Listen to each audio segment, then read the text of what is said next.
All right. Good morning. I'm Gianni the Greek, coming to you live straight from Las Vegas. It's Tuesday, June the 11th. You can't even make this up.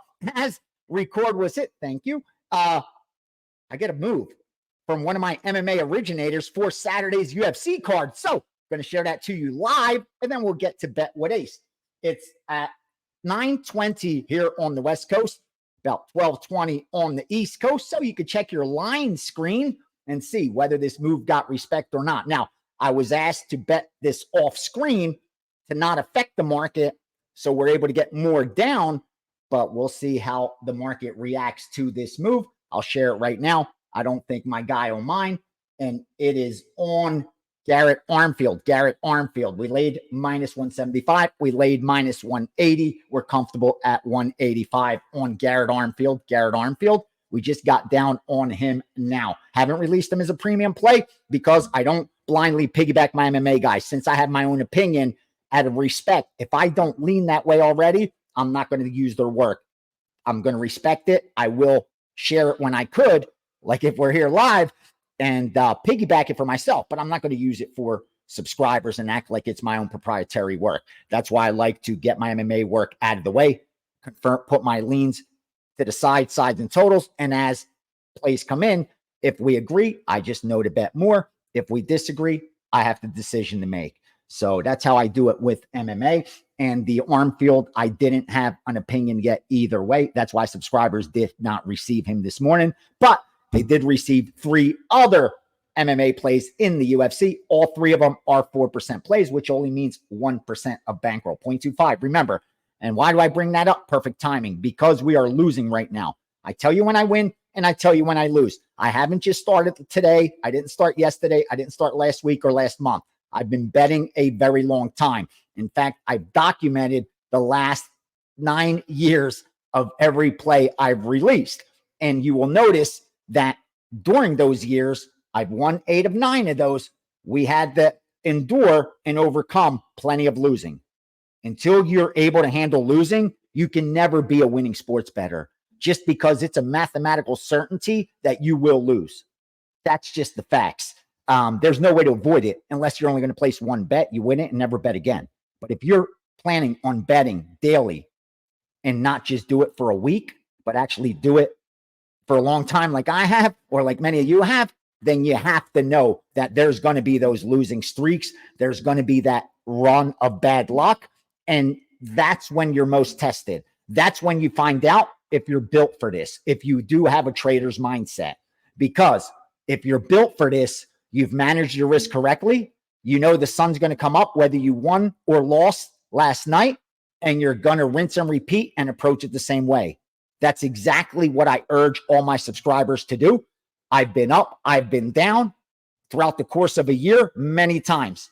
That's the fluctuation that sports bettors have to be able to deal with if they want to be in that 0.5% that actually turns a profit doing it. Most have an extremely difficult time dealing with losses, dealing with having the patience to allow their edge to materialize. Perfect example. I give you plus 150 on a coin flip. If we only flip it 1 or 2 or 5 times, I could be ahead of you. But if you have the patience and force me to flip it 100 times, 500 times, 1,000 times, you're a mathematical certainty to take my money. And it's the exact same thing in the sports betting market. As long as you have an edge, and I believe I've proven that by turning a profit 8 of the last 9 years. I believe I've proven that by being the #1 profit winner at Wager Talk since the site launched, even though I started 2 years after it launched. #1 at the big moves. Like, again, that isn't an infomercial or to brag. That's just so you can determine whether the information is plus EV or not. And as long as you have plus EV info, it's on you to manage risk correctly. Once you do that, you'll turn a profit. That's like I said, I sleep comfortably knowing that when December 31st rolls around, I will have turned a profit for myself. Therefore, anyone who follows the blueprint should have done the same. So speaking of those results, let's just get to them. I should be negative for the year right now because we're right around that borderline. And that just shows you just how quickly things go up and down from up 50 units to -5 units to up 25. That's the fluctuation of sports betting, and more importantly, volume sports betting. Because if you're ever really going to make real money, you have to bet volume, because you don't have a big enough edge to narrow down one or two picks and unload. Because again, you're increasing your risk of ruin the greater amount of your bankroll you put on individual plays. So if I'm only betting a play a day and I'm betting 0.25, it's going to take you a long time for your edge to materialize. So what ends up happening? Bettors tend to bet more. They're like, oh, I'm only betting one or two games. I have a $5,000 bankroll. I could bet nickels. I could bet 500 and 500, 250 and 250. No, you can't. You just overbet your edge. You just increase your risk of ruin tenfold. And if you continue down this path, you become a mathematical certainty to go broke, regardless of whether your information is plus EV or not. That becomes irrelevant when you overbet your edge. That much is fact, and I believe I've proven that by the simple fact I've been able to profit 8 of the 9 years documented. I was down last year plenty of times, and when the dust settled, we were up, increasing our starting bankroll by 80%. That's correct. You started with 100 grand, you made 80,000. You started with $1 million, you made 800,000. You started with 10 grand, you made 8 grand in net profit. Gross profit. So where are we? Over the last 7 days? Yeah, 40 units lost. No surprise. But we bet 0.25. Remember, 0.25 of 40 units is what? 10 units. I could live with that. Because that's what we are down for the year right now. I could almost see it perfectly. Yep.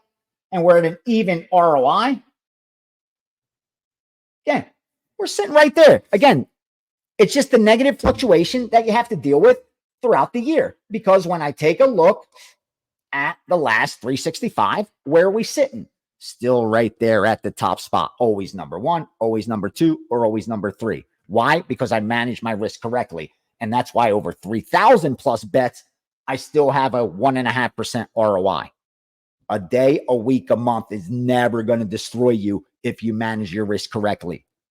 That's as simple as it gets. People could talk shit. People could bash. People could say whatever they want. Numbers do not lie. Every play is documented, and the results do not lie. That's the argument. Argue against those any day you want. I could sit across from anyone, and we can have that talk. I love you guys.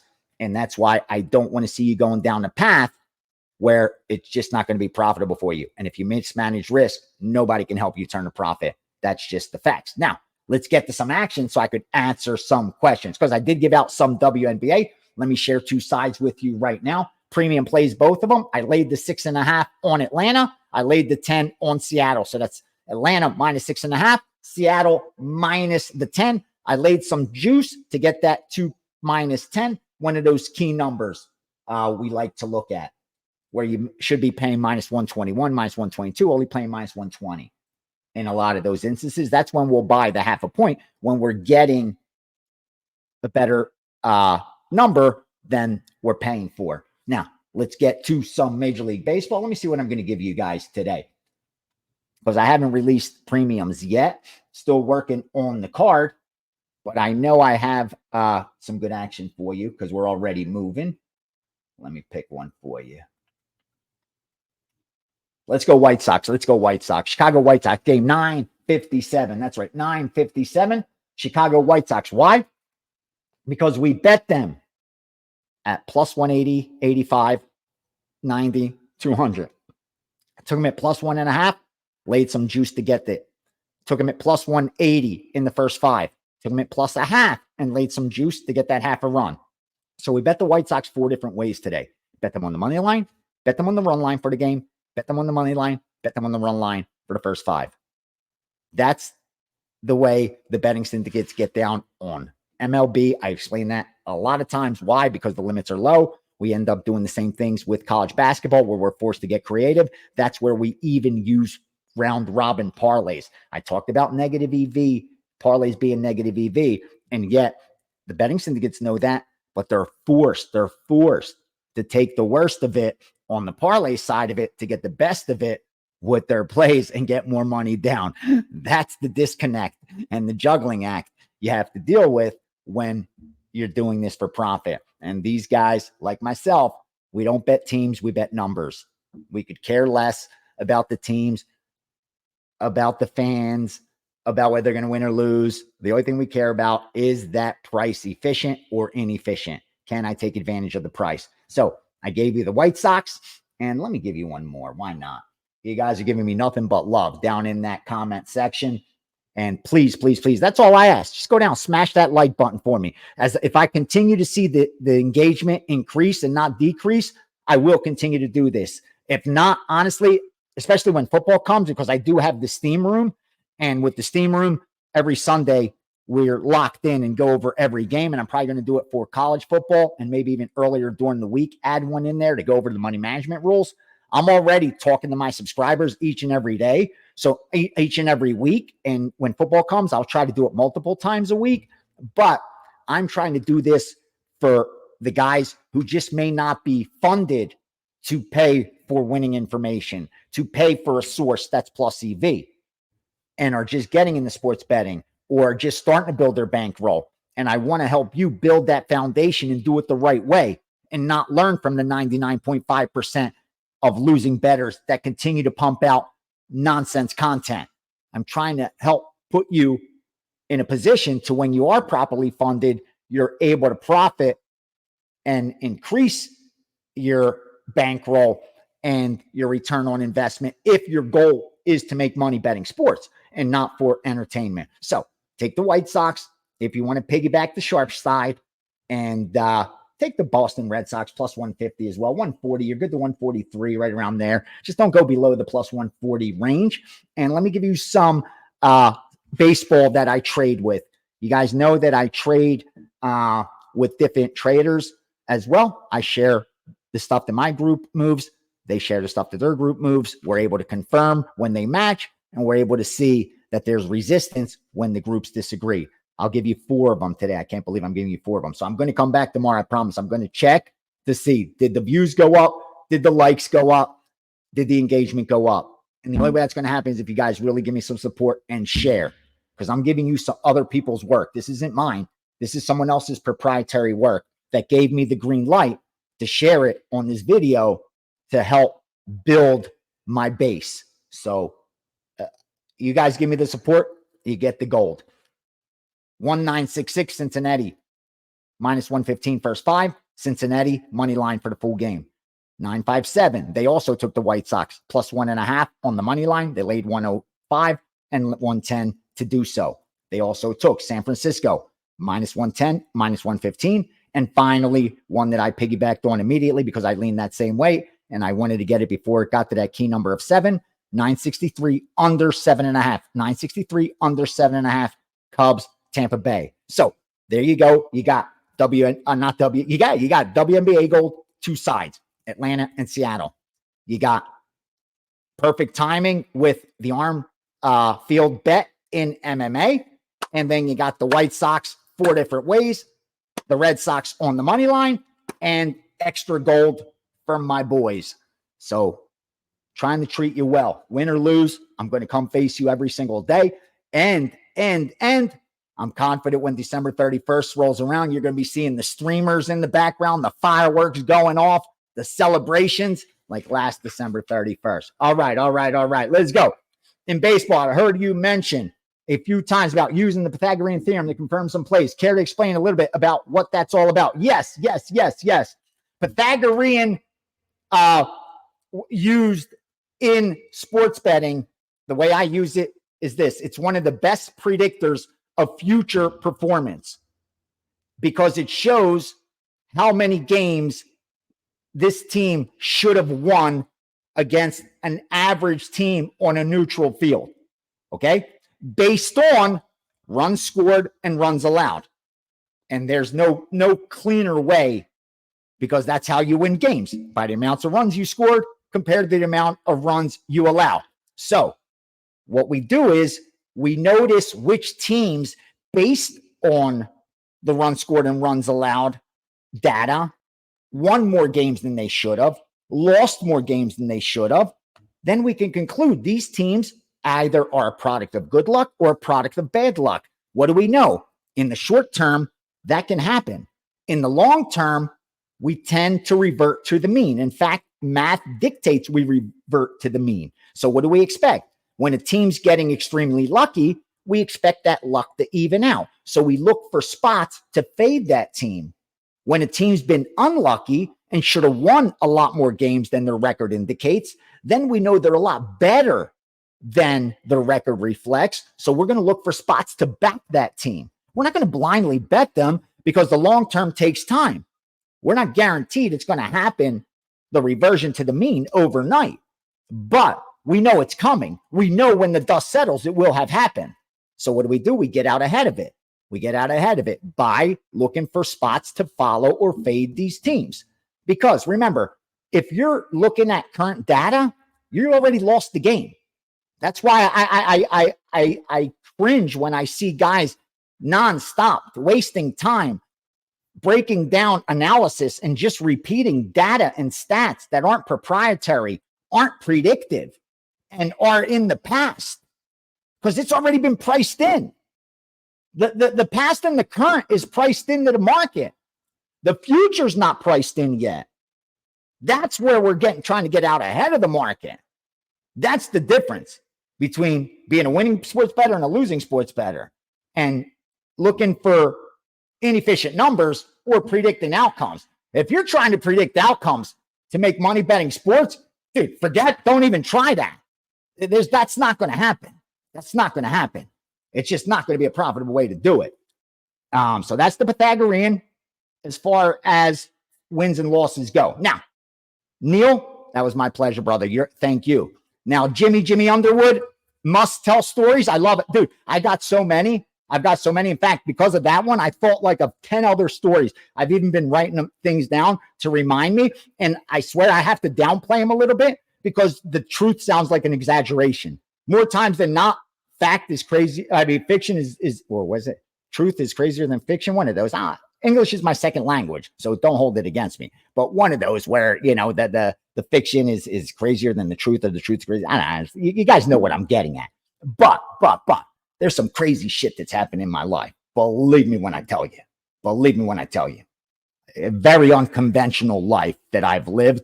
So I've met a lot of people, very interesting people, and have a lot of interesting stories around that. Just real quickly, I was raised in a neighborhood where crazy wasn't like a bad thing. No lie. Like we had Crazy Angelo, Crazy Kaz, Crazy Charlie. We had Looney Larry. Who else was it? Cuckoo. We had a Cuckoo. We had a couple dudes that were just, yeah. Like nicknames like that were normal. Like, so like, and to get the moniker Crazy in that neighborhood, like you got to be off the wall crazy. I mean, the kind of kid that buys the ticket to the movie theater just to walk in and egg it while people are watching the movies, or walk into a trolley and egg the people. Like there's some crazy kids that I grew up with doing some crazy shit. Imagine waking up and finding the whole block, every car door has been crazy glued shut. Why someone would feel like doing that, don't ask me, but there's some crazy dudes that I lived with, I grew up around, that for no reason at all would do some nutty ass shit. I make me nervous, and I don't think I'm the most sane either. Is Edmonton a good bet for the series down 0-2? Down 0-2? I don't think so. I really don't. I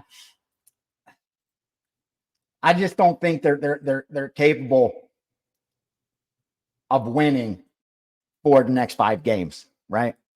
Because we're going up to game 3. We got 2, so we got 5 games left. They got to win 4 of their last 5. And historically, it's just not a good position. Teams like Florida up 2-0 in the Stanley Cup Finals, where the home team goes up 2-0. It's happened 41 times. 38 of those 41 times, the team up 2-0 won. They ended up winning. It's very hard to overcome that, because you got to remember, the team with home ice, home field in the playoffs is usually the best team in the league already. So you're already up against the elite. Like you're usually not getting a wild card team that's defending home field in the championship, or in the before the finals or the finals. It's just not usually the case, and that's why it's so hard to overcome that if you're not able to win one of those first 2 road games. In fact, in all rounds of NHL hockey, it don't matter, first round, second round, third round, it's a sample size of almost 300 times it's happened where the home team came out 2-0. And once again, it's 261 and 34. 89% of the time, the team down 2-0 just can't come back. It's very hard, very hard, very hard. In fact, even in game three, it's a coin flip historically. In all of hockey playoffs, it's a coin flip. The team that's actually up 2-0 has historically won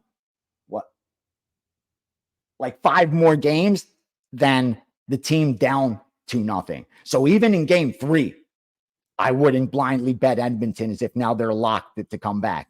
Because historically that hasn't been the case. Now, again, each series, each game, each team is different, but you still have to look at something so hard historically hasn't been able to be surpassed. And there's been many great teams and they haven't been able to do it. Only 3 of 41 have.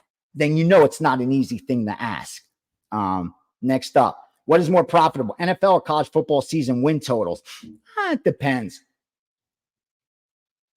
It depends. Some would argue NFL's sharper. That's why they're willing to take the most money. They're most confident in those prices. Well, also they get the most volume. And when you get the most volume, you could easily adjust so that your risk is minimized and you could easily make money. Well, if you're getting 11-10, volume's all you need. You don't need much else. Just give me players, give me action. I'm getting 11-10. That's it. So I kind of think there could be an argument to that. College football, I think, would offer more opportunities because there's more teams, more conferences as well, and maybe less competition with other bettors. Remember, sports betting is a zero-sum game. We're not working together. We're all working against each other to get the best number. So with having more conferences, more teams, the sharpness is even spread out a little bit. So you have a better shot of maybe zeroing in on a conference, a team that maybe was overlooked by other bettors, where, the NFL is getting so much attention, so much coverage. It's really hard. You're going to pick up a nugget that hasn't been factored into the betting line, especially if you have a full-time job, especially if you have kids, especially if you have other responsibilities. It's just very hard, man. It's so hard to win doing this. It's so hard to win doing this. If you have any other distractions in your life, it's almost insurmountable. Oh, shit, I got to get going. All right. Anyone here? From my man Rake, do you recommend parlays in MLB? I'm taking 2-leg parlays that give me plus money. Plus money doesn't make it a good bet. Like, there's great bets that are minus 1,000. What makes it a good bet is it an inefficient line? Meaning, should the line be minus 2,000, but I only have to lay minus 1,000? Then minus 1,000 is a great bet.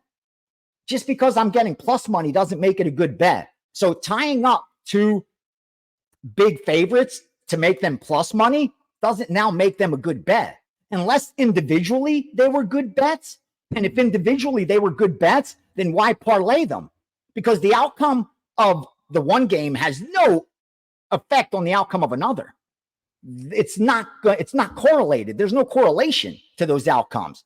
So I hope you're winning. I hope you're ahead on parlays. But again, I'll keep banging this home that 40% hold you need to overcome. Again, we know that only 0.5% of bettors on the planet, 0.5%, less than 1%, less than 1 out of every 100 can make their money betting sports at laying 11-10. And now you're talking about beating parlays, which are 10 times harder because the hold is 10 times greater. Again, like, if you could do that, God bless you. God bless you. And I hope you continue doing it and keep fucking burying them. Keep burying them. I hope you do, Rake. I hope you keep burying them. I just don't know anyone in my 30 plus years of betting on the streets, betting in Vegas, betting at casinos, betting offshores, meeting so many sharp winning sports bettors, and none of them did it that way. Like, all of them, let's say about the same thing. Like, you want to book parlays. You don't want to bet parlays. You want to book parlays. Book them, book them, book them. Don't bet them. And again, I love that you're having good luck. I love it. I love it. And I hope that luck continues forever. I hope it does, my man. I just know the math is really heavy against you.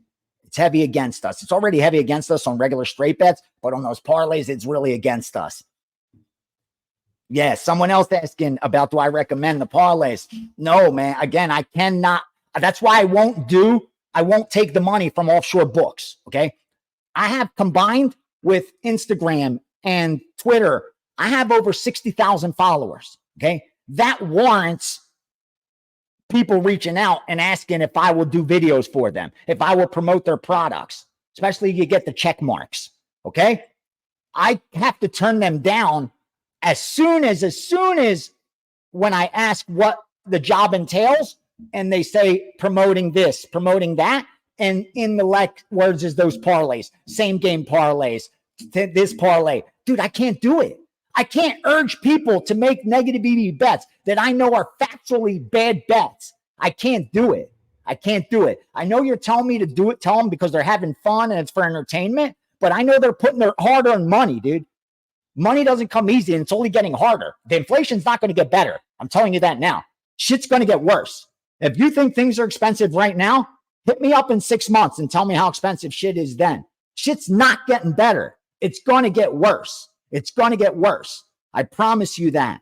I promise you. I wish I'm wrong. I'm praying I'm wrong. I hope I'm wrong. I hope I'm wrong. But that's why I won't do those jobs.